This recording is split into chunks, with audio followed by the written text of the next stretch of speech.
फिलहाल तो इस वक्त रेडियो खुशी 90.4 एफएम पर मैं हूँ, यानी कि आरजे नेहा आप सभी के साथ बनी है। गुड मॉर्निंग, सुप्रभात आप सभी को एक बार फिर से। चलिए, यहाँ पर 9 बज चुके हैं और मैंने आप सभी से कहा था कि आज जो है कि हम मेंटल हेल्थ से जुड़े हुए कुछ सवाल हैं उन पर बात करेंगे। डॉक्टर पवन शर्मा जो कि एक मनोचिकित्सक हैं, बात करेंगे उनसे, जानेंगे आपके भी कई सारे सवाल होंगे, उन सवालों के बारे में भी जानेंगे और किस तरह से उस प्रॉब्लम से हम बाहर निकल सकते हैं। उन सारे सवालों के, उन सारी प्रॉब्लम्स के जो सॉल्यूशंस होंगे वो आज हम जानने वाले हैं, लेकिन वो तभी जान पाएंगे जब उनसे बात हो पाएगी। तो चलिए उनको कनेक्ट करते हैं अपने साथ और करते हैं उनका स्वागत अपने शो में। हेलो जी सर, स्वागत है आपका रेडियो खुशी 90.4 एफएम में। जी बहुत बहुत धन्यवाद नेहा जी आपका। सर कैसे हैं आप? बिल्कुल अच्छे हैं और इस समय तो गर्मी से बहुत ज्यादा हालत खराब हो रही है सद्य के लोगों की। जी जी बिल्कुल, चैलेंज बहुत बढ़ रहा है लोगों के लिए। तो जैसे यहाँ पर गर्मी की आपने बात की है, तो अभी देहरादून में टेम्परेचर क्या है? जी देहरादून करीबन 38 के आसपास चल रहा है। जी जी, तो मतलब 38 से 40 फ्लोट होता रहता है ऊपर नीचे। बिल्कुल बिल्कुल, तो काफी दिक्कतों का सामना आप लोगों को करना पड़ता होगा। बिल्कुल, हमारे साथ साथ ये जो गर्मी होती है, ये खास तौर से जो हम लोगों ने आज टॉपिक भी इश्यू करा है वो मेंटल हेल्थ को लेकर के है। जी जी, तो गर्मी को लेकर के ये बात होती है कि गर्मी हमारे मानसिक स्वास्थ्य को बहुत ज्यादा नुकसान करती है। अक्सर ही हम लोगों के पास जो गर्मी आती है तो हमारे ब्रेन के केमिकल्स दिक्कत देते हैं, परेशान करते हैं और उसके साथ साथ हमारा जो मूड है वो बहुत जल्दी खराब होता है। तो फ्रस्ट्रेशन, अग्रेशन, इस तरह के कई सारे घटनाएं होती हैं जी, क्योंकि लोगों की एक अपनी बर्दाश्त करने की काफियत कम हो जाती है। और अगर रिकॉर्ड के सर्वे के हिसाब से देखा जाए तो ये गर्मी वाले समय में खास तौर से अप्रैल, मई, जून, जुलाई जी, ये हम लोगों के लिए सुसाइडल टेंडेंसीज को भी बढ़ाता है। ओके, क्योंकि सबसे ज्यादा मौके, सबसे ज्यादा हादसे इस समय करे जाते हैं क्योंकि गर्मी एक ऐसी होती है जिससे कि हम अपने आप को काम नहीं रख पाते हैं, बर्दाश्त नहीं कर पाते हैं, तो यकीनन हम कोई ना कोई गलतियां कर बैठते हैं। बिल्कुल सर। चलिए सर, अब यहाँ पर मेंटल हेल्थ की बात आ ही चुकी है, तो सबसे पहला सवाल मेरा आपसे यही है कि मेंटल हेल्थ है क्या, किस तरह से इसको समझा जा सकता है?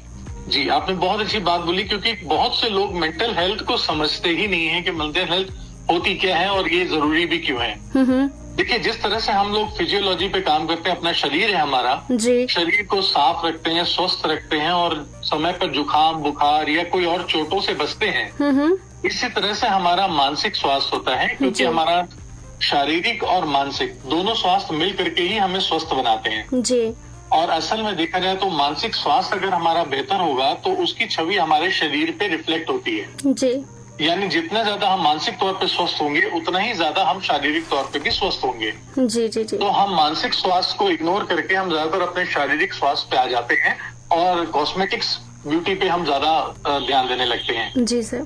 अगर हम अपने मानसिक स्वास्थ्य की बात करें तो आप ये समझ सकते हैं कि जब भी कभी आपका मूड, जिसको हम लोग अपनी टेक्निकल भाषा में स्टेट कहते हैं यानी मानसिक दशाएं कहते हैं जी, अगर ये दशाएं कभी भी बदलें और आपके काबू में ना रहें तो आपको समझ लेना चाहिए कि आप कोई ना कोई मानसिक चुनौती के शिकार हो रहे हैं। ओके।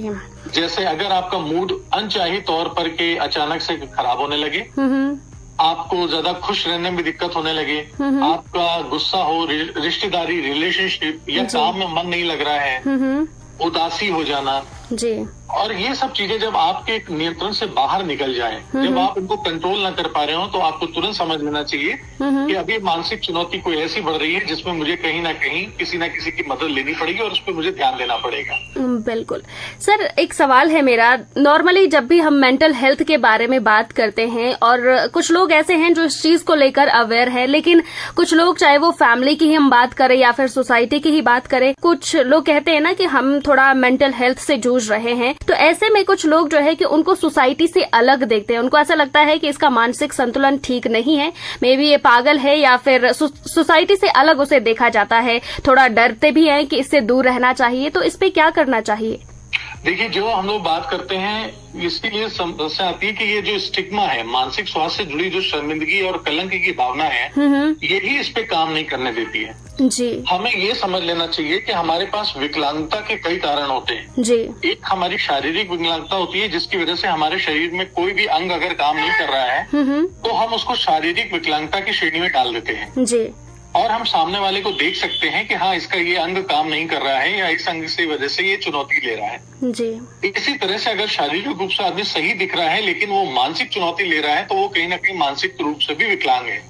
ओके। और हमें वहाँ पर मदद की जरूरत है। जी बिल्कुल सर। लेकिन हमारे जो सोसाइटी है, समाज है, इसमें सबसे ज्यादा मानसिक स्वास्थ्य की अगर कोई बात करता है तो सबसे पहले उसको आम धारणा से हटा करके पागलों की कैटेगरी में डाल देते हैं। जी बिल्कुल। और उसको इतने हीन भावना से देखा जाता है, इतनी ज्यादा शर्मिंदगी हो जाती है उसके परिवार से जुड़े लोगों को कि उनको लगने लगता है कि अरे ये तो हमेशा के लिए पागल हो गया या परेशान हो गया, दिक्कत हो गया।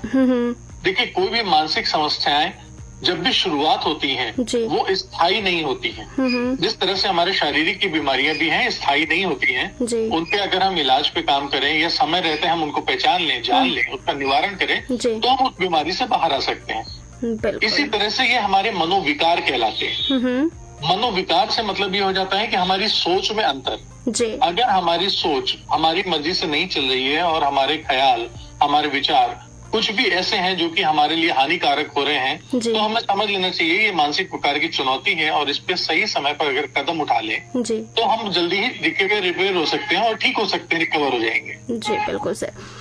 बड़े समय में आपने देखा होगा जो पुराने समय में लोग परिवार में रहते थे, ज्वाइंट फैमिली में। जी। तो आमतौर पे कोई मुद्दा आता था तो कहीं ना कहीं परिवार का कोई बड़ा व्यक्ति हमें काउंसलिंग दे देता था, हमें समझा देता था और हम उस चुनौती से बाहर आ जाते थे। लेकिन आज जिस तरह से हम अकेले थकेले हो गए हैं और हमारे पास जूझने के लिए मानसिक चुनौती के साथ शारीरिक चुनौती या हमारी जीवन शैली की चुनौतियां कह लीजिए इतनी ज्यादा बढ़ गई हैं कि कई बार हम उसका समाधान नहीं ले पा रहे हैं। जी। तो इस वजह से अगर ये परेशानियां बढ़ रही हैं तो हमारे पास इसको एड्रेस करने के लिए, इसको अटेंशन देने के लिए भी उतना ही ज्यादा अलर्ट होना पड़ेगा। बिल्कुल सर। यहाँ पर सर एक और सवाल है मेरा कि देखिए जो मानसिक स्वास्थ्य की हम बात करते हैं तो अलग अलग तरह के कहा जाता है होते हैं, तो आप जरा हमारे श्रोताओं को बताएंगे कि क्या टाइप जो है कि मेंटल हेल्थ के हो सकते हैं? आमतौर पे अगर हम लोग जो देखते हैं ज्यादातर दो तरह की मानसिक परेशानियां हम लोगों को अक्सर दिखती है। जी। वो होती है एक एंग्जाइटी और दूसरी होती है डिप्रेशन। जी। एंग्जाइटी को हम चिंता कह सकते हैं, हड़बड़ाहट कह सकते हैं कि जब हमें कभी भी किसी भी काम का समाधान न मिल पा रहा और हम परेशान हो रहे हैं। जी। यानी जैसे अगर किसी को कहा जाए कि आप सुबह 7 बजे कहीं ना कहीं पे पहुंच जाए तो अब उसको चिंता होने लगती है कि मुझे अपना डेली शेड्यूल बदलना पड़ेगा, मुझे सुबह जल्दी उठना पड़ेगा, नाश्ता करना पड़ेगा, नहाना धोना, तैयार करना है और मुझे 7 बजे वहां पहुंचना पड़ेगा। जी। तो ये हड़बड़ाहट की चिंता कि ये काम कैसे होगा, ये उसके अंदर एंग्जाइटी के लक्षण पैदा करती है। ओके।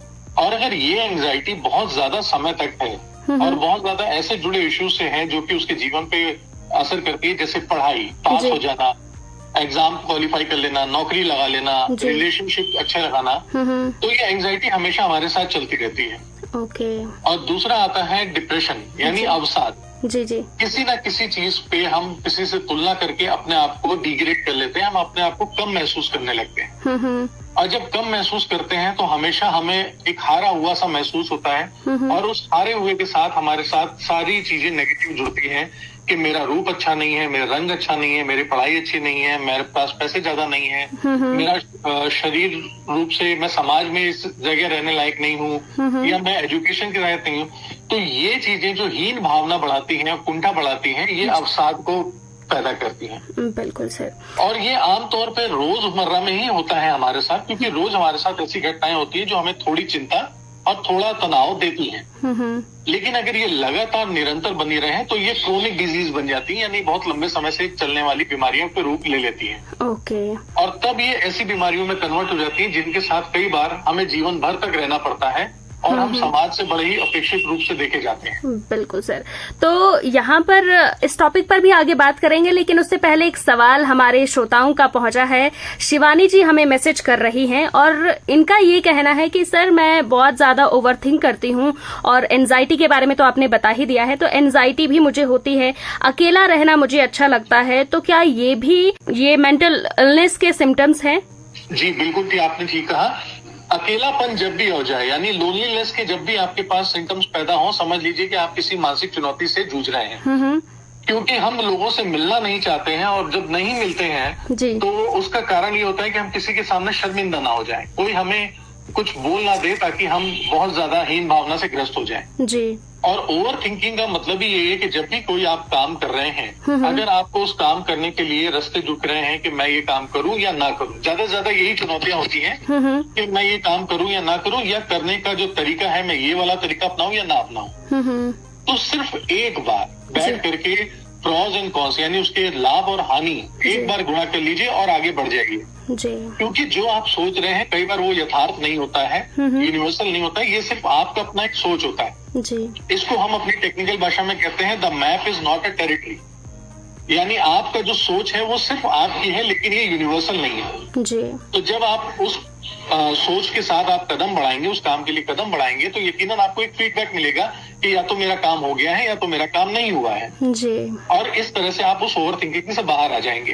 और ओवर थिंकिंग आप किसी भी टॉपिक पे लेके जाएंगे, वो यकीनन एंड जो होता है उसका लास्ट होता है वो नेगेटिव थिंकिंग पे ही होता है। जी बिल्कुल। तो बेहतर है कि ओवर थिंकिंग से बचें। और अगर आपके पास कोई बड़े बुजुर्ग हैं या कोई टीचर है, कोई कोच है, कोई गाइड है, कोई मेंटोर है, तो उससे अपनी ये बातों को साझा करें, उनके साथ जुड़ें, ताकि जैसे ही आप उनसे साझा करेंगे या उनसे बात करेंगे तो डिस्कशन करने में आपको कुछ नए एस्पेक्ट्स दिखेंगे, नए नजरिए दिखेंगे जो आपको शायद इस मामले को सुलझाने में और ज्यादा आसानी देंगे। और अकेलापन तो आपके लिए हमेशा खतरनाक है। कोशिश करिए कि आप अपने आप को दिन भर में जितना ज्यादा व्यस्त रख सकें लोगों के साथ, कामों के साथ या समाज में कहीं और किसी कामों से, तो आप हमेशा स्वस्थ रहेंगे और आप इस ओवर थिंकिंग से बाहर निकल आएंगे। और यहाँ पर मैं ये भी कहूंगी सर कि जब भी कोई ऐसा इंसान जो शायद मेंटल हेल्थ से जूझ रहा हो और अपनी प्रॉब्लम अगर किसी दूसरे इंसान को बताता है तो वो लोग उनको सपोर्ट करें, ना कि उनको उस बात से डिसएग्री करे या फिर उनको सपोर्ट ना करे। ऐसी सिचुएशन नहीं होनी चाहिए। अगर बाकी लोग सपोर्ट करेंगे तो शायद उसको और ज्यादा हिम्मत मिल जाएगी उस सिचुएशन से बाहर निकलने में। ये आपने बहुत अच्छी बात बोली है। अक्सर ऐसा हो गया होता है कि हमारे कभी दोस्त, हमारे परिवारजन कभी हमसे कुछ अपनी बात कहना भी चाहते हैं कि उन्हें कोई चुनौती आ रही है, तो हम उसको समझने के बजाय या तो हम कभी उनका मजाक बना लेते हैं जी, या उसको हम टाल देते हैं, या हमारे पास ये कह सकते हैं कि उनको चिढ़ाने के लिए एक कारण मिल जाता है जी। तो हम उसको मजाक में लेकर के चिढ़ा करके उनकी आइडेंटिटी बना देते हैं ऐसी कि ये बहुत ज्यादा परेशान है, बहुत ज्यादा मूर्ख से है, बेवकूफ सा है, अरे तुम्हें इतना भी नहीं पता। ऐसी कुछ बातें जब बोलते हैं तो वो हीन भावना की तरफ ले जाते हैं जी। तो इस वजह से, शर्मिंदगी की वजह से जिस जो आदमी जूझ रहा होता है वो किसी और के साथ अपनी बातों को शेयर नहीं करता। बिल्कुल सर। यकीनन हमें उसको लिए ओपन रहना चाहिए, हमें उसको अलाउ करना चाहिए कि प्लीज अपनी बात हमसे बोलो। और वो कोई भी चुनौती हो सकती है। देखिए, हमारी और आपकी योग्यता दोनों अलग है जी। किसी काम को आप अच्छे से कर सकते हैं तो हो सकता है मैं नहीं कर सकता हूँ, तो वो मेरे लिए समस्या होगी। बिल्कुल। तो अगर मैं वहाँ पर आपसे समस्या के समाधान मांगू तो बेहतर है कि सामने वाला उस बात को समझे कि हाँ, ये इस चुनौती से जूझ रहा है और मुझे इसको अपने अनुभव के नात में कहीं ना कहीं इसकी मदद करनी चाहिए। तो जैसे ही आप ये सोचेंगे, यकीनन ये मानसिक चुनौती से जुड़ी हुई दिक्कतें, परेशानियां, ये सब सॉल्व हो जाएंगी। और हमारे लोग जितने भी अभी अवसाद में हैं या एडिक्शन की तरफ जाते हैं, नशा ले लेते हैं जी, कोई और ऐसी चीजों के आदी हो जाते हैं, वो उनको नहीं होना पड़ेगा जी। क्योंकि हमारे मानसिक पटल में जब भी ये कोई चुनौती आती है, जब तक हमारे पास उसका सॉल्यूशन नहीं मिलता है, हमारा ब्रेन हमें अलार्म देता है और सोने नहीं देता जी, हमें आराम नहीं करने देता। यानी जैसे कई लोगों को नींद नहीं आती जी जी। तो नींद आने के लिए वो ज्यादातर नशे, कोई अल्कोहल, ड्रग्स या कोई और दवाइयों का सहारा लेना लगते हैं जी। बिल्कुल। तो उससे सिर्फ उनको थोड़ी देर के लिए नींद आती है, लेकिन समस्या वहीं की वहीं रहती है और वो उठ करके दोबारा फिर से इसी पैटर्न को दोहराते हैं। बिल्कुल। तो बेहतर ये है कि उसका सामना करें और सॉल्यूशन की तरफ बात करें, ना कि किसी और अल्टरनेट वे की तरफ कि सिर्फ एक टेम्परेरी एस्केप कर ले। ओके। अच्छा, यहाँ पर जैसे सिम्टम्स की हमने बात की थी, जैसे एंजाइटी, ओवर थिंकिंग या फिर अकेला रहना, ये तो शिवानी के सवाल थे। और शिवानी, आई होप कि आपको आपका जवाब मिल गया होगा। लेकिन मेरा सवाल यहाँ पर यही है, क्या इसके अलावा भी कुछ और लक्षण हैं मेंटल इलनेस के? बहुत सारे हैं, क्योंकि जब भी कभी कोई मानसिक चुनौती से जूझ रहा होता है, वो ज्यादातर पहले कोशिश करता है कम से कम बात करने की। ओके। वो लोगों से कम बात मिले जुलेगा, कम बात करेगा, अकेलापन रहेगा, गुमसुम सा रहेगा और ज्यादातर वो बिस्तर में समय बिताएगा, यानी सोने के लिए जी। क्योंकि वो सोने के लिए कोशिश ये करता है कि मुझे ज्यादातर लोगों के सामने ना आना पड़े। उसके सारे काम पेंडिंग होने लगेंगे, उसके कपड़े अस्त-व्यस्त होंगे, उसकी अलमारी अस्त-व्यस्त होगी, उसकी बुक शेल्फ होगी, जो भी कोई ऐसा सामान होगा वो अस्त-व्यस्त होंगे, वो लेट लतीफ होने लगेगा, उसके काम के टालने की आदत बढ़ जाएगी। और खास तौर से जब कभी वो सो रहा होगा तो वो अपने सर को ढक करके सोता है, यानी वो या तो चादर डाल लेगा या कंबल डाल लेगा, बिल्कुल हाइड होकर के छुप करके सोने की कोशिश करता है। तो ऐसे में उनके साथ भूख बहुत कम लगना या भूख बहुत ज्यादा लगना, ओवर ईटिंग भी हो सकती है। तो इस तरह से अगर कभी आप लोगों को देखें कि इनकी दैनिक लाइफ में ऐसे बदलाव आ गया है और इनके अनचाहे से व्यवहार हो रहे हैं और ऐसे हो रहे हैं जो कि वो काबू नहीं कर पा रहे हैं। हाँ, वो नहाना धोना भी कम करेगा, वो साफ सफाई रखना भी कम करेगा, बाल कम कटवाएगा, अच्छे ग्रूमिंग कपड़े कम पहनेगा। तो बस ये समझ लीजिए कि वो कहीं ना कहीं ऐसी मानसिक चुनौती से जूझ रहा है जिसका अभी तक उसको सोल्यूशन नहीं मिला है। जी। ये सिर्फ इश्यूज होते हैं, एक्चुअली मानसिक चुनौती सिर्फ इसलिए आती है कि जिन इश्यूज का हमें सोल्यूशन नहीं मिल पाता। आमतौर पर हमारे साथ जीवन में जो घटनाएं घटती हैं जी, वो अगर अच्छी होती हैं तो हम उसे सेलिब्रेट करके कंप्लीट कर देते हैं। बिल्कुल सर। और अगर हमारे साथ वो घटनाएं अनचाही होती हैं या हमें पसंद नहीं होती हैं तो हम उनको कंप्लीट नहीं कर पाते जी। वो अनरिजॉल्व वो बीच में इश्यू में रह जाती है। जैसे अगर किसी का व्यवहार मुझे पसंद नहीं आया तो या तो मैं उससे लड़ाई झगड़ा कर लूं या उससे मारपीट कर लूं और या फिर मैं उसे माफ कर दूं जी। अगर इनमें से कोई भी तरीका मैं अपना लूंगा तो वो एक मुद्दा मेरा पूरा लास्ट को खत्म हो जाएगा, यानी क्लोज हो जाएगा। लेकिन अगर मैंने ऐसा कुछ नहीं करा है और मैं अपने अंदर तक मन में गांठ लेके बैठा हुआ हूँ तो वो इश्यू हमारे लिए अनफिनिश्ड टास्क है, यानी अभी वो खत्म नहीं हुआ है जी। और वो इश्यू हमारे लिए जब तक हमारा ब्रेन संभालता है उसका सॉल्यूशन ढूंढना चाहता है तो ढूंढता रहता है, अदरवाइज वो इश्यू हमारे बॉडी में ट्रांसमिट हो जाते हैं। और जब वो हमारी बॉडी में ट्रांसमिट होते हैं तो वो कहीं ना कहीं किसी कमजोर ऑर्गन की तरफ ट्रांसमिट करे जाते हैं, तब हमारे शरीर में बीमारी शुरू हो जाती है। और इन बीमारियों को साइकोसोमेटिक कहा जाता है मेडिकली टर्म्स में। साइकोसोमेटिक का मतलब ये होता है, साइको यानी हमारा दिमाग, हमारी सोच, सोमा यानी हमारी बॉडी। यानी वो बीमारियां जिनका उद्भव हमारे ब्रेन से हुआ है और हमारे शरीर में झलक रही है। जी जी जी। और ऐसी बीमारियों का हमारे पास ट्रीटमेंट चलता है, क्योर नहीं होता है। आपको जान करके ये ताजुब होगा कि जो डायबिटीज हो गया, ब्लड प्रेशर हो गया, आर्थराइटिस हो गया जी, या और भी इस तरह की जो भी बीमारियां हैं वो साइकोसोमेटिक कहलाती हैं जी। और उनका सिर्फ लाइफ पर ट्रीटमेंट चलता है, यानी दवाई खाते रहिए तब तक आप उनको बैलेंस रख पा रहे हैं, लेकिन आप उनसे क्योर नहीं हो पा रहे हैं। क्योंकि वो जो एक इश्यू हमने अपने दिमाग में संभाल के रखा हुआ था वो इन सारे सिम्टम्स को पैदा कर रहा है। बिल्कुल। तो जैसे ही हम उस इश्यू को क्योर कर देंगे वो तुरंत हमारे लिए रिजॉल्व हो जाएगा। आपको जानकर के भी अच्छा लगेगा कि नई स्टडीज के हिसाब से हम लोग बहुत सारे ऐसे काम करते हैं कि कैंसर रूपी को जो जिनको बीमारियां होती हैं अगर उनकी लाइफ के जुड़े हुए अनप्लीजेंट इश्यूज को खत्म कर दें तो उनकी बॉडी से कैंसर इश्यूज खत्म हो जाते हैं, कैंसर सेल्स खत्म हो जाते हैं और वो जल्दी रिकवर हो जाना शुरू है। सर, यहाँ पर एक सवाल आया हुआ है, एक मैसेज आया हुआ है आरती जी का देहरादून से, और इन्होंने ये कहा है कि जो मानसिक स्वास्थ्य है उसका असर क्या हमारे बाकी सेहत पर भी पड़ता है। ये कहती हैं कि मैं काफी टाइम अपने आप से ऐसा फील करती हूँ कि स्ट्रेस में मैं हूँ और जो मोटापा है वो बढ़ रहा है, तो क्या इसका असर हो सकता है? क्या ये मेंटल हेल्थ का ही असर है? जी बिल्कुल। आप अपने शरीर में वजन जो गेन करते हैं या कम करते हैं वो शरीर में नहीं करते हैं, असल में वो दिमाग में करते हैं। ओके। क्योंकि आप दिमाग से ही जब काम करते हैं तो आपको जब परेशानी होती है, स्ट्रेस, जैसे उन्होंने बताया कि एक बहुत कॉमन सा फैक्टर है जी, कि जो मोटापा बढ़ाता है या बिल्कुल घटा देता है। जी जी जी। क्योंकि जैसे ही हम स्ट्रेस में आते हैं, स्ट्रेस का काम आने का होता है कि हमारा दिमाग हमारी सुरक्षा के लिए काम करता है जी, वो हमारे सर्वाइवल पे काम करता है। तुरंत उसका काम होता है या तो फाइट करो या तो फ्लाइट करो जी, यानी या तो उस परिस्थिति से लड़े या तो उस परिस्थिति से बाहर भाग जाए। बिल्कुल। तो अगर परिस्थिति से वो लड़ने के लिए सोचता है तो उसके लिए उसको ज्यादा ऊर्जा की जरूरत पड़ती है। तो उस ऊर्जा के लिए वो ओवर ईटिंग करना शुरू कर देता है। जी जी। थोड़ी थोड़ी देर में आपको जबरदस्ती कुछ ना कुछ खाने का मन करने लगेगा, अर्ज करने लगेगा और आप अपने आप खाना शुरू कर देंगे। तो वो खाना डाइजेशन में नहीं जाता है, आपके बॉडी के सेल्स उसको एनर्जी स्टोर करके रख लेते हैं आपके शरीर में कि अभी आगे कभी काम आएगा तो इसको हम यूज कर लेंगे। जी बिल्कुल सर। तो वो इस फैट के रूप में स्टोर करता है। तो ये फैट हमारी बॉडी का वजन बढ़ाता रहता है और ऐसे ऐसे जगह पे स्टोर करता है जहां से उसको काटना मुश्किल पड़ जाता है। बिल्कुल सर। और सर कई बार ऐसा भी होता है कि जैसे अगर हम मतलब फिजिकल एक्टिविटीज कर रहे हैं, एक्सरसाइज वगैरह कर रहे हैं, लेकिन हमारे माइंड में वही सब चल रहा है, मेंटल हेल्थ हमारी सही नहीं है, तो इस वजह से भी इतनी एक्सरसाइज करने के बावजूद भी ना तो वेट लॉस हो रहा है, ना ही वेट गेन हो रहा है। आपके माध्यम से बहुत अच्छी बात बताना चाहूंगा, क्योंकि आपने बहुत अच्छा मुद्दा उठाया है।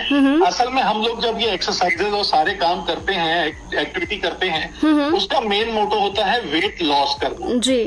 और आपको ये जानकर के अच्छा लगेगा कि हमारा ब्रेन कुछ भी लॉस नहीं करना चाहता। बिल्कुल। हमारा ब्रेन सिर्फ और सिर्फ गेन करना चाहता है, वो लॉस को अपना नुकसान देखता है। इसलिए आप देखते हैं कि बहुत सारे लोग, जितने भी लोग एक्सरसाइज कर रहे होते हैं, जिम जा रहे होते हैं, खाना पीना छोड़ होते हैं, फिर भी वो आखिर में कहते हैं हमारा वजन कम नहीं हो रहा। जी बिल्कुल। क्योंकि ब्रेन हमेशा ये कहता है कि इसको मुझे लॉस में नहीं करना है, मुझे अपने आप को रिटेन रखना है, गेन रखना है। ओके। तो अगर आप अपनी लैंग्वेज चेंज करें, आप खुद से जो कम्युनिकेट करते हैं उसका तरीका बदलिए। ओके। इसको आपको बोलना पड़ेगा कि अब मैं अपने आप को वेट मैनेज कर रही हूँ। ओके।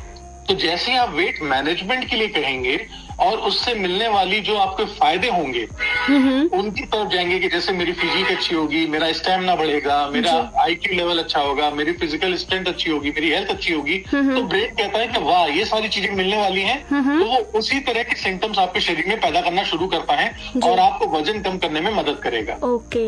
लेकिन जब भी आप वेट लॉस करने के लिए कोई काम करेंगे तो ब्रेन को हमेशा एक ही अलर्ट होता है, लॉस नहीं करना है, मैं नहीं करने दूंगा। तो इसलिए कभी वजन कम नहीं होता। बिल्कुल, बहुत अच्छी बात बताई है सर आपने। और आरती जी, आई होप कि आपको आपका आंसर मिल गया होगा और आपके अलावा जितने भी लोग सोच रहे थे इस बारे में, उन लोगों को जवाब मिल गया होगा। सर एक और सवाल है मेरा कि देखिए आजकल हम अगर बात करें, हमारा लाइफ स्टाइल ऐसा हो चुका है, चाहे हम जॉब की बात करें, चाहे वो रिलेशनशिप की बात करें, तो हमें ना चाहते हुए भी स्ट्रेस हो ही जाता है। तो इन दो कामों के अलावा और क्या लगता है आपको कि और क्या रीजन हो सकते हैं जिसकी वजह से लोग मेंटल हेल्थ से जूझ रहे हैं, और क्या कारण इसके हैं? देखिए, स्ट्रेस होना तो एक कॉमन सी बात है जो जीवन में होता ही है और ये स्ट्रेस हमारे सर्वाइवल के लिए जरूरी है जी। इसके अलावा जो भी चीजें आती हैं वो हमारे लिए आती हैं पहला कंपैरिजन जी। कि जब हम किसी को कंपेयर करने लगते हैं तो नो डाउट हमारे पास वो चीजें ऐसी गिनते हैं जो कि हमारे पास कम हो जी। और कंपैरिजन के लिए हम हमेशा अपने से ऊपर वाले को ही चुनते हैं, अपने से नीचे वाले को नहीं चुनते। तो ये हमारे लिए हताशा यानी डिप्रेशन देती है। बिल्कुल। उसके अलावा हमारे पास आज हम रहने लगे हैं इंफॉर्मेशन एज में जी। तो इस इंफॉर्मेशन एज में हमारे पास सूचनाएं इतनी ज्यादा हैं, इतनी अति हैं कि हम उनको संभाल नहीं सकते और वो किस सोर्सेज से आ रही हैं हमें ये भी नहीं पता। बिल्कुल। वो ऑथेंटिक है या नहीं है पता नहीं। और हम उनके लिए इतना कन्विंस होते हैं कि जो भी हमें इन्फॉर्मेशन मिल रही होती है हम तुरंत असीव कर लेते हैं, एक्सेप्ट कर लेते हैं और उसको अपने जीवन में लागू करना शुरू कर देते हैं। तो इतनी ज्यादा सूचनाओं को संभाल ना पाना भी हमारे लिए स्ट्रेस का और बाकी असुविधाओं का कारण बनता है। बिल्कुल सर। इसी तरह से हमारे जो भी रिलेशनशिप हैं, हमारे प्रोफेशन है, उनमें हमने सिर्फ और सिर्फ एक ही चीज चाहा है कि कोई भी चीजें हमें फायदे के लिए मिले, बाकी कुछ और ना मिले। जी। तो हम एक बड़ी पिक्चर को ना देख करके सिर्फ छोटे छोटे बातों पे ही बात कर रहे होते हैं और ये हमारे लिए कभी भी तनाव का कारण पैदा कर देती है। एक्चुअली हम लोग जितने भी ज्यादा परेशान हैं वो बाहरी चीजों से नहीं है, हमने उसको किस तरह से ग्रहण करा है या हमारा उसका परसेप्शन क्या है, हम किस तरह से परसीव कर रहे हैं, इसलिए हमारे लिए स्ट्रेस है। अगर आप बाहर की गर्मी को आज कह रहे हैं कि हमारे लिए बहुत ज्यादा नुकसानदायक है, लेकिन किसानों के लिए कुछ के लिए अच्छा है। जिन्होंने गेहूं बोए थे उन्होंने कहा वाह चलो अच्छा हमारी गेहूं की फसल पक गई। तो नजरिया अलग है जी। उनके लिए गर्मी अच्छी थी, हमारे लिए गर्मी खराब है। बिल्कुल सर। तो ऐसे ही आप किसी भी परिस्थिति में होते हैं। एक्चुअली हम अपने जीवन को इवेंट्स में जी रहे होते हैं। हर एक इवेंट हमारी जीवन में हो रहा है, अभी हर वक्त हो रहा है, इस वक्त भी हो रहा है। जो आपके लिसनर हैं मैं उनको इस वक्त बहुत आसान सा तरीका बताना चाहूंगा कि वो अपने मेंटल हेल्थ को कैसे अच्छा रख सकते हैं। बिल्कुल। क्योंकि जब भी कभी आप किसी के साथ काम कर रहे होते हैं, बेहतर होता है कि आप अगर कैसे चीज वो काम करती है ये समझ लें। आपके पास एक बहुत कीमती BMW मर्सिडीज कार हो जी, लेकिन अगर आपको कार चलानी नहीं आती है तो आपके लिए ये समस्या हो जाएगी जी। आपको हमेशा किसी ड्राइवर पर निर्भर करना पड़ेगा या किसी ऐसे व्यक्ति पे जो कार चलाना जानता है। बिल्कुल सर। तो असल में हम इसी तरह से जीवन जी रहे हैं। हमारे आसपास की जो घटनाएं हो रही हैं वो हमारी मर्जी से नहीं हो रही हैं, वो घटनाएं हमारी दशाओं को बदल रही हैं जी। तो उन दशाओं को लेकर के आप घटनाओं को सुने, समझे और उसके बाद चुनौती करें कि ये मेरे काम की है या नहीं है। जी बिल्कुल। और हर चीज में इन्वॉल्व होने की आपको जरूरत नहीं है। जैसे सोशल साइट्स हो गई, जी। अगर सोशल साइट में कहीं कोई रील है, कोई पोस्ट डाल रहा है, तो जरूरी नहीं है आप हर पोस्ट को एड्रेस कर लें, तो आपको छोड़ना भी चाहिए। बिल्कुल। तो जब आप छोड़ देंगे तो आपको आसान होगा। इसी तरह से आप जो भी चीजें देखते हैं, सुनते हैं, जी। महसूस करते हैं, आपका ब्रेन इन 3 चीजों से ये इन्फॉर्मेशन ग्रहण करता है। ओके। महसूस करने में वो 3 चीजें और जुड़ती हैं उसमें, वो होती हैं आपका टेस्ट, टच और स्मेल। ओके। यानी आप चीजों को छू करके, सूंघ करके और महसूस करके इंफॉर्मेशन लेते हैं। ओके। तो आपके पास जो भी सूचनाएं अभी हैं या जो भी नेगेटिव थॉट हो, जो भी इंफॉर्मेशन हो, वो इन 5 सेंसेस से ही थ्रू आपके पास आ रही होगी। तो अगर आप इन सेंसेस को थोड़ा सा चेंज कर लें, तो देखिए उस घटना से जुड़ा हुआ आपके पास जो भी अभी वक्तव्य होगा, जो एक्सपीरियंस होगा, वो बदल जाएगा। बिल्कुल। मैं आपके माध्यम से आपके लिसनर्स को एक बहुत अच्छी सी एक्सरसाइज कराना चाहूंगा। अगर आपको मजा भी आएगा तो आप देखिएगा कितना ज्यादा आप उससे मानसिक चुनौती से बाहर निकल सकते हैं। जी जरूर। कि कोई भी दशा जो आपको अभी परेशान कर रही, कोई घटना परेशान कर रही है, वो यकीनन आपके पास या तो वीडियो फॉर्म में होगी या ऑडियो फॉर्म में होगी, जी, या आपने महसूस करी होगी। जी बिल्कुल। तो अगर आपने वीडियो में देखी, यानी आपको देखा हुआ है, तो उसमें जो कलर होंगे उनको आप ब्लैक एंड व्हाइट करके इमेजिन करिए, और उसमें अगर कोई आवाजें हैं तो उनको आप म्यूट कर दीजिए, यानी अब आवाज नहीं चल रही है। जी। और उस ब्लैक एंड व्हाइट घटना को अगर आप अपने से कहीं दूर देखें, दीवार पे कहीं चलता हुआ, किसी प्रोजेक्टर पे चलता हुआ, और सडनली आप देखिए कि वहाँ पे पिक्चर गायब हो गई है, जी, और इस वक्त वहाँ पे सिर्फ एक सफेद सी स्क्रीन है, और वो स्क्रीन में आग लग गई है, वो सारी जल करके राख में बह गई है और चली गई है नीचे, हवा में, एटमॉस्फेयर में फैल गई है, आपकी नजर से दूर हो गई है। जी। और अब अगर आप उस घटना को याद करेंगे तो यकीनन वो घटना आपको नहीं याद आएगी। बिल्कुल। तो इस तरह से आपने उस घटना को अपने मानसिक पटल से हटा दिया है। ओके। तो इस तरह से आपके पास जो तनाव वाली चीजें हैं वो आप दिमाग से हट गई हैं। बिल्कुल सर। मे बी काफी सारे लोग इस जो आपने एक्सरसाइज बताई है, जो आपने बताया है इन्फॉर्मेशन, वो शायद लोग ट्राई जरूर करेंगे और हेल्पफुल काफी लोगों के लिए होगा। सर यहाँ पर एक और सवाल मेरा है, अभी तक तो हम सभी लोगों की बात कर रहे थे, लेकिन यहाँ पर अगर बच्चों के बारे में बात ना की जाए तो शायद गलत होगा। आजकल के बच्चों की हम बात करें तो बच्चे बड़े एडवांस आजकल के हो चुके हैं, लेकिन जितने एडवांस हो रहे उतना ही ज्यादा कहीं ना कहीं मेंटल हेल्थ से भी वो जूझ रहे हैं। तो क्या इसका कारण है और कैसे जो है कि बच्चों को ऐसी स्थिति से बाहर निकाला जा सकता है? आपने बहुत अच्छा सवाल उठाया है और इसके लिए मैं आपकी बहुत तारीफ करूंगा, क्योंकि जितने भी बच्चे हमारे हैं वो इस वक्त अपनी जिंदगी नहीं जी पा रहे हैं। जी। वो या तो अपने माँ बाप की जिंदगी जी रहे हैं, जी, या वो अपने टीचर्स की जिंदगी जी रहे हैं, या अपने पीयर प्रेशर्स की, जो पीयर फ्रेंड्स हैं, जो कलीग्स हैं, उनकी जिंदगी जी रहे हैं। जी। तो ऐसे में वो ये नहीं समझ पा रहे हैं कि उनके लिए सही क्या है। बिल्कुल। और पेरेंट्स हमारे साथ सबसे ज्यादा इश्यू ये होता है कि वो अपने बच्चों को एब्सोल्यूट बनाना चाहते हैं, हरफन मौला जिसे कहा जाता है, जी, कि वो हरफन मौला बनाने के लिए वो हर चीजों में इन्वॉल्व कर रहे हैं, बजाय ये देखने के लिए कि अभी इस वक्त उनके लिए क्या जरूरी है। जी। और जिन चीजों में इन्वॉल्व करना चाह रहे हैं उसका कारण भी नहीं पता है कि वो कर क्यों रहे हैं। हमारे पास ऐसे बहुत सारे इश्यूज आते हैं बच्चों को लेकर के। जब पेरेंट आते हैं तो हम हमेशा उनसे एक ही सवाल पूछते हैं कि असल में आप कब खाली हैं। जी। यानी हम पेरेंट्स के साथ काम करते हैं तो बच्चों के अंदर रिफ्लेक्शन तुरंत बदल जाता है। बिल्कुल सही। क्योंकि बच्चे जो आप सुनते हैं, सुनाते हैं, आप कहते हैं, दिखाते हैं, उससे ज्यादा जो आप करते हैं इसको मिमिक करते हैं वो। बिल्कुल। तो अगर आप अच्छे उदाहरण पेश करेंगे तो यकीनन उनके लिए अच्छा होगा। बिल्कुल। और इसी तरह से बच्चों के साथ जो पढ़ाई का सबसे ज्यादा स्ट्रेस है और सोसाइटी में आगे बढ़ने का स्ट्रेस है, इस वजह से वो परेशान हो रहे हैं। तो हमारा दिमाग रोट मेथड नहीं लेता, यानी रटने का मेथड हमारा दिमाग लेता ही नहीं है। जी। अगर मैं आप लोगों को बताना चाहूँ कि आपने कोई भी मूवी देखी होगी, पिक्चर सिनेमा हॉल में जो लास्ट देखी हो आपने, उस मूवी को क्या आपने याद करने के तौर पे देखा था? बिल्कुल भी नहीं। आपने सिर्फ समय बिताया और बीच में दोस्तों के साथ बातें भी कर रहे थे, पॉपकॉर्न भी खाए, समोसे भी खाए, और लेकिन आपको उस पूरी मूवी के एक एक डायलॉग याद है, एक एक घटना याद है कि इस घटना से पहले क्या हुआ था, इस घटना के बाद क्या हुआ था। जी बिल्कुल। एंजॉय हमने किया उस सिचुएशन को, उस टाइम को। जी, जबकि आपने उसको याद करने के इरादे से नहीं करा। तो वो 3 घंटे की मूवी आपको सालों तक याद रहती है। जी। और बच्चों के साथ देखिए, जो हमारी पढ़ाई है वो पूरे साल की होती है, लेकिन 3 घंटे के एग्जाम के लिए नहीं याद रहती। बिल्कुल सर। क्योंकि उसमें ना ही विजुअल है, ना ऑडियो है, ना ही काइनेस्थेटिक है।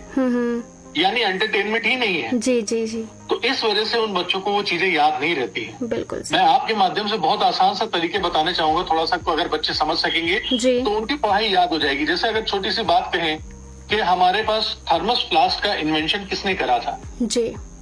तो वो थे एक डेवर जी। साइंटिस्ट थे जिनका नाम था डेवर, उन्होंने करा था। जी। तो अगर ये बच्चे को याद करना है तो हम सिर्फ उससे एक छोटी सी बात कह सकते हैं, बेटा देखिए आपने थर्मस पकड़ा और दीवार पे फेंक के मारा और दीवार में बीच में आधे फंस गया। जी। तो जैसे ही आपको थर्मस और दीवार के साथ कनेक्शन हो गया, आप देखिए आपको याद हो गया। इतनी आसानी से आपका ब्रेन याद कर लेता है। जी। तो ऐसे ही आप अपने पूरे करिकुलम को याद कर सकते हैं, अपनी पूरी चीजों को याद कर सकते हैं, आपकी लाइफ की होने वाली घटनाओं को याद कर सकते हैं बगैर किसी स्ट्रेस के। बिल्कुल सर। क्योंकि जब जब आपसे ये कहा जाता है कि ये पार्ट पढ़ो, ये बहुत जरूरी है, तब आप तनाव में आ जाते हैं। बिल्कुल। और अगर आप हंसते खेलते पढ़ेंगे तो आसान हो जाएगा। बिल्कुल। और आपने जो बच्चों का इश्यू उठाया है, मैं उसमें एक संवेदना के साथ जोड़ना चाहूंगा कि बच्चों के साथ आजकल जो यौन हिस्सा और शारीरिक शोषण जैसे भी बहुत सारे इश्यूज हो रहे हैं जी। तो उसके तरफ में मैं आपको जागरूक कर दूं कि जो माँ बाप हों, अगर बच्चा उनको ये बोलता है कि कोई भी अंकल या आंटी, कोई ऐसे व्यक्ति आपके चाहे भले ही जितने अच्छे मित्र हों जी, आपके अच्छे रिश्ते में हो, वो अगर ये कहे कि मुझे इनसे मिलने का पसंद नहीं है, इनके साथ टाइम बिताना अच्छा नहीं लगता है जी, तो आप उस व्यक्ति से घर के अलावा किसी बाहर जगह पे मिलना शुरू कर दीजिए। उनको घर पर बुलाना बंद कर दीजिए, क्योंकि ये कई बार ऐसी घटनाएं पैदा कर देता है जो हमें भविष्य में आगे शर्मिंदगी के रूप में देखना पड़ता है। बिल्कुल सर। तो ये बात आपके जो पेरेंट्स हैं वो अच्छे से समझ चुके होंगे, जो बच्चे हैं वो भी अच्छे से आई होप समझ चुके होंगे। सर यहाँ पर एक और सवाल मेरा है, ये जो मेंटल इश्यूज जो होते हैं वो ऐसा कुछ है कि फीमेल्स में ज्यादा होते हैं या मेल्स में ज्यादा पाए जाते हैं? कौन ज्यादा ग्रसित होने के चांसेस होते हैं? हाँ, आपको ये जान करके अच्छा लगेगा कि फीमेल के साथ इश्यूज ज्यादा होते हैं और उनको इससे कवर अप करने की ताकत भी सबसे ज्यादा है। ओके। क्योंकि मेल के साथ क्या है कि हमारी जो सोसाइटी बनी हुई है, हम लोग अक्सर मेल प्रधान चीजें लेके चलते हैं और हमारी सोसाइटी में मेल को अपनी चॉइसेस के साथ ज्यादातर कॉम्प्रोमाइज नहीं करना पड़ता जी। लेकिन फीमेल अगर बच्ची एक हमारे यहाँ पैदा होती किसी भी घर में, तो उसको शुरुआत से ही जो संस्कार दिए जाते हैं, जो उसके आसपास का माहौल बनाया जाता है, वो ऐसा बनाया जाता है कि आपकी वजह से बाकी लोग स्वस्थ रहें, सुखी रहें, आपकी इच्छाएं मायने नहीं रखती जी। तो वहाँ पर वो बेटी होने के नाते कई बार अपने शौकों को, अपनी इच्छाओं को दमन कर देती है। उसके बाद जब वो शादी हो जाती है तो ससुराल में, और उसके बाद जब वो माँ बन जाती है तो फिर तो पूरे जीवन ही बदल जाता है। बिल्कुल सर। तो ऐसी कई चुनौतियां उन महिलाओं के पास आती है जिनको कि कई बार उनको निकलना मुश्किल हो जाता है, परेशानियां उनके साथ दिक्कत पड़ती है। लेकिन महिलाओं के साथ एक अच्छी बात होती है कि वो इन भावनाओं से उबर जाती हैं, कई बार रोकर, कई बार अपनी दूसरी सहेलियों के साथ बात करके या रिश्तेदार से बात करके। आप अक्सर देखेंगे कई महिलाएं एक दूसरे को अपना दुखड़ा बोल देती हैं किसी भी प्लेटफॉर्म पे, चाहे परिवार में हो या एक दूसरे से मुलाकात होती है जी। तो उनके साथ ये बातें कई बार डिस्कशन होकर के सॉल्यूशन हो जाता है और उनकी भड़ास निकल जाती है और वो अपने आप को नए कलेवर में आगे ले जाती है। ओके। इसलिए वो इससे कवर अप हो जाती है। वहीं पर अगर हम मेल की बात करें तो मेल ऐसे होते हैं जो कई बार छोटी छोटी घटनाओं को अपने से किसी और के साथ शेयर नहीं कर पाते जी, अपने पास रखे रहते हैं। और जो एक कहावत कही जाती है कि तुम मर्द हो, तुम्हें दर्द नहीं होता और तुम्हें रोना नहीं चाहिए, तो ये गलत है। तो वो जो रोते नहीं है वो अपने इमोशन को बहा नहीं पाते और अपने अंदर वो दमन में रखे रहते हैं, वो किसी के साथ कह नहीं पाते। और इसी वजह से आज पूरी दुनिया में सबसे ज्यादा आत्महत्या के जो शिकार होते हैं वो पुरुष होते हैं। बिल्कुल सर। क्योंकि वो उस परेशानी से निकल नहीं पाते, किसी को अपनी कमजोरी बता नहीं पाते और आखिर में उनको एक ही चीज हो जाती है कि वो समस्या इतनी बड़ी हो जाती है कि वहां पर उनके जीवन मूल्य बहुत छोटे हो जाते हैं और वो उस परेशानी से बचने का रास्ता, अपने जीवन को खत्म करने का रास्ता लेकर के ही आसान अपनाना समझते हैं। बिल्कुल। यहाँ पर मैं जो मेल्स के लिए आपने बात कही है, मैं ये जरूर कहना चाहूंगी कि जब भी आप किसी प्रॉब्लम में होते हैं और आपको लगता है कि थोड़ा मन भारी हो रहा है, तो वो जो आपकी फीलिंग्स होती हैं, आपके जो जज्बात होते हैं, वो एक दूसरे के साथ आप शेयर करें, हो सकता है कोई सोल्यूशन मिल जाए, है ना। तो और मैं ये भी जरूर कहूंगी कि कई बार ऐसा कहा जाता है कि जैसे आपने कहा कि मर्द है, मर्द को दर्द नहीं होता, तो मैं ये कहूंगी कि जो मेल्स हैं, जो मर्द हैं, उनको भी सुना जाना चाहिए और उनको भी समझा जाना चाहिए। मेल को हमेशा सुनने के लिए आसपास लोग उपस्थित होते हैं जी। मेल की अपनी ईगो ही उसको आगे बढ़ने से रोक देती है। जी, तो मैं यही कहूंगी, इसीलिए मैं कह रही हूँ कि वो भी कहें अपनी बातों को, अपने जो जज्बात हैं वो शेयर करें एक दूसरे के साथ, और सुनने वाले भी समझें कि हाँ ये क्या चाहते हैं और क्या इनकी परेशानी है, उनकी परेशानियों को समझें। जरूर। देखिए, जो मेल है, अगर वो बच्चे हैं तो कहीं ना कहीं अपने पेरेंट्स से बात कर सकते हैं, अपनी माँ से बात कर सकते हैं, पिता से कर सकते हैं जी। और जब वो थोड़े किशोर हो गए हैं तो या तो अपने किसी टीचर से बात कर सकते हैं जी। और उसके बाद भी उनके पास भाई बहन उपलब्ध होते हैं। और अगर वो शादीशुदा है तो आपके पास खुश होना चाहिए कि आपके पास एक ऐसा जीवन साथी है जो आपके पास हर सुख दुख में अवेलेबल है। बिल्कुल। तो अपने लाइफ पार्टनर से ये सारी बातें शेयर करें, उससे बहुत अच्छा लगेगा कि आपको कहीं ना कहीं सॉल्यूशन भी मिलेगा और आप अंदर से मन का बोझ निकाल पाएंगे। जी सर, यहाँ पर एक और सवाल है, टाइम ज्यादा हो चुका है लेकिन एक सवाल मेरे जहन में है कि देखिए कई बार ऐसा होता है कि जो लोग मेंटल हेल्थ से जूझ रहे होते हैं, और यहाँ पर आपसे मैं ये पूछना चाहूंगी कि क्या उनको मतलब खुद ही वो ट्रीटमेंट कर सकते हैं, या फिर जब डॉक्टर के पास जाने की जरूरत पड़ती है तो किस स्थिति में वो जा सकते हैं, मतलब कितने टाइम बाद, किस तरह से पता चलेगा कि हाँ अब हमें डॉक्टर के पास जाने की जरूरत है? जी, बहुत अच्छी बात कही आपने।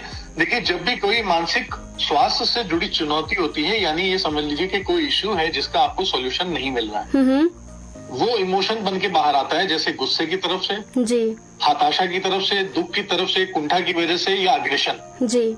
अगर ये सारी चीजें आपके साथ जुड़ रही हैं और आपको समाधान नहीं मिल पा रहा है किसी भी परेशानी का, खुद से नहीं मिल पा रहा है, तो आप किसी न किसी एक रिलायबल सोर्स के पास तुरंत जाएं। अगर आपके पास परिवार में कोई ऐसे सिग्निफिकेंट लोग हैं जो कि आपसे बड़े हैं, बुजुर्ग हैं और आपको सही सलाह दे सकते हैं तो ले। अगर वो नहीं है आपके पास उपलब्ध, तो किसी भी पेशेवर के पास जाने से बिल्कुल भी ना हिचके, क्योंकि वो पेशेवर आप जैसे कई लोगों की मदद करता है और वो कई एक ऐसा मुआयना देख सकता है, यानी ऐसे नजरिए से देख सकता है जिस नजरिए से आप नहीं देख पा रहे हो। जी। आपको ये समझ लेना चाहिए कि जिस तरह से खिलाड़ी अगर मैदान में खेल रहे होते हैं तो उनके साथ बैठा हुआ कोई कोच या कोई दूसरा व्यक्ति जो खेल के मैदान से बाहर से उनको देखता है, वो बहुत अच्छी तरह से उनको निर्देशित कर सकता है कि आपको अब दाएं बाएं किस तरफ से कौन सा मूव लेना चाहिए। जी। इसी तरह से अगर आप किसी समस्या में जूझ रहे हैं, उलझे हुए हैं, परेशान हैं और आपको स्वयं अपनी जानकारी, अपनी नॉलेज, अपनी काबिलियत के हिसाब से अगर उसका जवाब नहीं मिल पा रहा है, तो आपको किसी भी पेशेवर से आगे बढ़कर के मदद मांगने से हिचकना नहीं चाहिए, क्योंकि मदद मांगने से आप कभी छोटे नहीं होंगे, आपके जानकारी में और बढ़ावा होगा और उस जानकारी को लेकर के आप भी इतने काबिल हो सकते हैं जो भविष्य में कभी किसी और को जो कोई ऐसी समस्या से जूझ रहा हो उसकी भी आप मदद कर पाएंगे। बिल्कुल sir, thank you so much, बहुत अच्छा लगा आपसे बात करके। और अगर कुछ इन्फॉर्मेशन रह गई हो जो मैं आपसे ना पूछ पाई हूँ और जो आप बताना चाहते हो हमारे श्रोताओं को, तो क्या बताएंगे, और कोई मैसेज हमारे श्रोताओं को देना चाहें? मैं पहले तो बहुत तारीफ करना चाहूंगा कि आपने जिस तरह से सवाल उठाए और जो मुद्दे उठाए हैं वो वाकई में अपने लिए तारीफ के काबिल हैं। लगभग आपने बहुत सारी चीजें कवर कर दी हैं। उसके बावजूद भी अगर कोई लोग ऐसे हैं जो इन चीजों को नहीं समझ पा रहे हैं, तो मैं उनसे रिक्वेस्ट करना चाहूंगा कि मानसिक स्वास्थ्य से जुड़ी हुई शर्मिंदगी, हताशा कोई भी कलंक नहीं होती है। इससे आप जूझ रहे हैं, आप बात करिए, इससे बाहर निकलेंगे तो आप उसको समाधान कर पाएंगे, अन्यथा जीवन पर्यंत हम उसी के साथ, उसी विकलांगता के साथ जीते रहेंगे। बिल्कुल डॉक्टर साहब, बहुत अच्छा लगा आपसे बात करके। आई होप कि बहुत जल्द हम किसी नए टॉपिक के साथ फिर से बात करेंगे। थैंक यू सो मच हमारे साथ जुड़ने के लिए और ढेर सारी इन्फॉर्मेशन हमारे श्रोताओं को और हमें देने के लिए। जरूर, आपको बहुत बहुत धन्यवाद और आपके माध्यम से मैं आपके सारे श्रोताओं को अच्छे स्वास्थ्य की और अच्छे तरह से लाइफ जीने के लिए बहुत बहुत शुभकामनाएं देता हूँ। बहुत बहुत धन्यवाद।